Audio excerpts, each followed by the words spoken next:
Hello, I'm Simon Palin and welcome to the Consumer Quarter, where we take a look at what's happening where you work and where you shop. First up, it's good for the environment and good for your wallet. That's why a girls' school in Sydney's north has banned the sale of water bottles.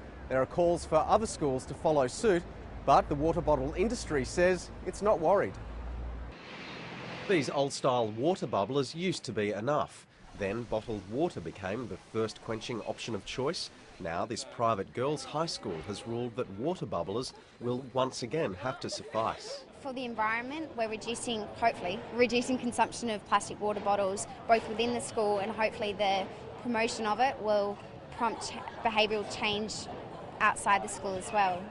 The Monte St Angelo Mercy College in North Sydney has banned the sale of water bottles, and it spent $40,000 on 6 of the same water stations that helped the town of Bundanoon ban bottled water in a world first 1 year ago. There is a great potential for other schools and other kids around the country to look at this and think, well, we could do the same. The ban also has the support of billionaire eco-adventurer David DeRothschild. This week he completed a voyage across the Pacific on a boat made from recycled bottles. By installing in each of you as individuals this curiosity, this ability to act upon these issues, you guys are lessening our human fingerprints on the planet. Australians spend more than $500 million on bottled water each year, and the industry says it's not worried by initiatives like this one.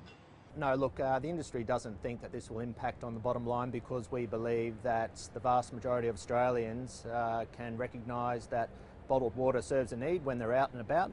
And he says bottled water is much healthier than many of its alternatives, like coffee and soft drinks.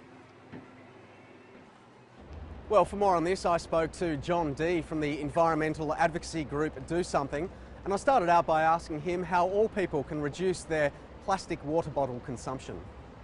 Well, one of the simplest things you can do is get a refillable bottle and use it. So if you're driving to work or taking public transport, fill up before you go, and then fill up again at work. Now, if your workplace doesn't have any kind of water there, why not get them to put a filter in if you're concerned about the water quality in your building?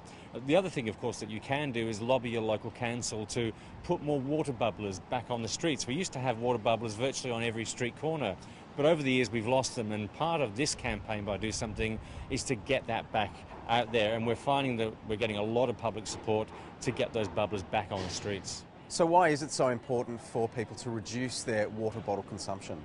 It's really important. We're spending about $500 million a year on bottled water, and we're buying about 600 million litres of the stuff every single year.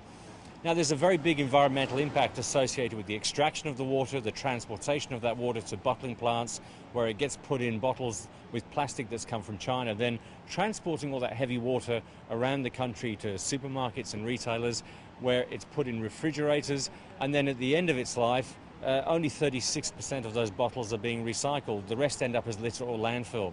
So that has a very big impact. And when you think of the alternative, which is high quality tap water, we have amongst the best quality tap water in the world, and it's virtually free when you compare it to the cost of bottled water. And this also has implications for personal health as well. Well, this is something that dentists are becoming very vocal about. What they're seeing in young people, especially people only slightly older than what we're seeing here as an age range at Monte St Angelo School, is that they're seeing a return to the kind of cavities and dental decay that we saw before we introduced fluoride into tap water. So here at the school, hopefully we'll help to reverse that problem with these children, but we need to make sure that kids all around Australia are drinking tap water and not bottled water to look after their teeth as well as the environment. Jon Dee, thanks for your time. Thank you.